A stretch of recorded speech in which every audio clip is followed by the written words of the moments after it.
This is your new creative partner. But should it be? With the launch of Google's latest AI image generation and editing tool, the new and improved Nano Banana Pro, In vivid 4K, anyone can create visuals so lifelike, experts are sounding the alarm.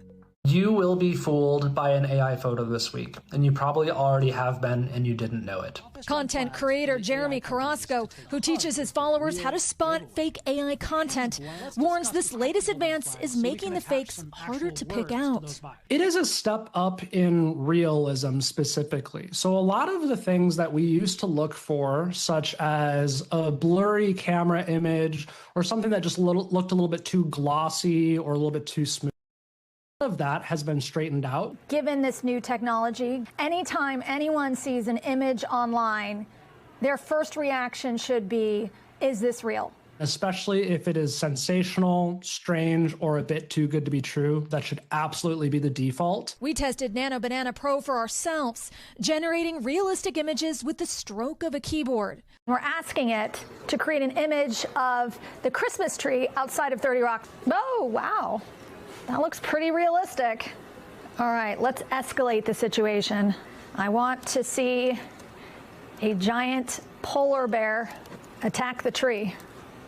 Let's see what it does.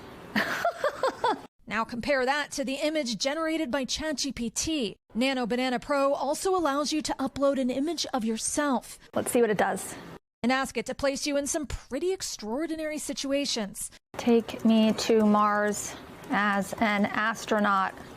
The ChatGPT version, created from the same prompt, is less detailed. I look very happy for someone who's just traveled and arrived on Mars. Within seconds, Nano Banana Pro generated realistic images of everyone from the president to Al Roker. Part of the reason experts say they're so concerned.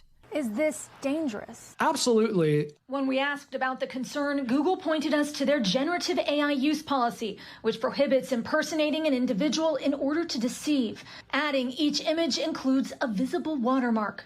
I think that Google's idea of releasing this without guardrails against public figures is a very big escalation and lack of AI safety. So that's a big step in the wrong direction. Each image includes a visible watermark on the lower right-hand side and something Google calls Synth ID, an imperceptible watermark woven into the image's pixels. And let's talk about the watermark. You can see it right down here on the lower right-hand side of the image. It would be so easy to crop that out. Still, critics like Carrasco say that's not enough. I think that there should be some expectation that they pull that back. We have to demand they do, because just the idea of anyone being able to essentially become a Photoshop pro overnight and use these celebrities or these politicians' likeness is obviously a very frightening thing. All right, Erin McLaughlin joins us now. It's fun to say Nano Banana.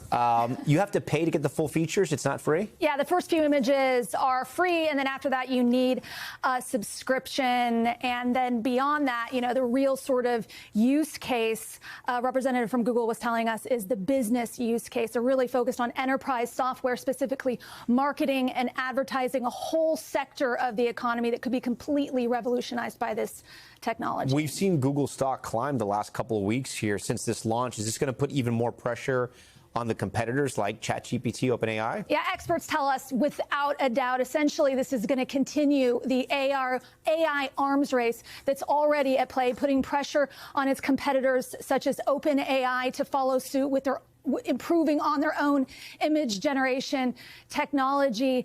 And then beyond that, potentially put pressure on the social media platforms themselves, things like Instagram, TikTok. How are they going to interact with this content? Are they going to start flagging AI-generated content? So, Erin, you made all of those images. Did you have to upload any images? Like, you know, the guy was saying the guardrails here, the images of Al Roker, or images of you, the computer did everything. The images of Al Roker, the image of the president, I just typed in Al Roker, President Trump, and within seconds, they came up. They came up. They generated that unique image. Okay, Erin, great story.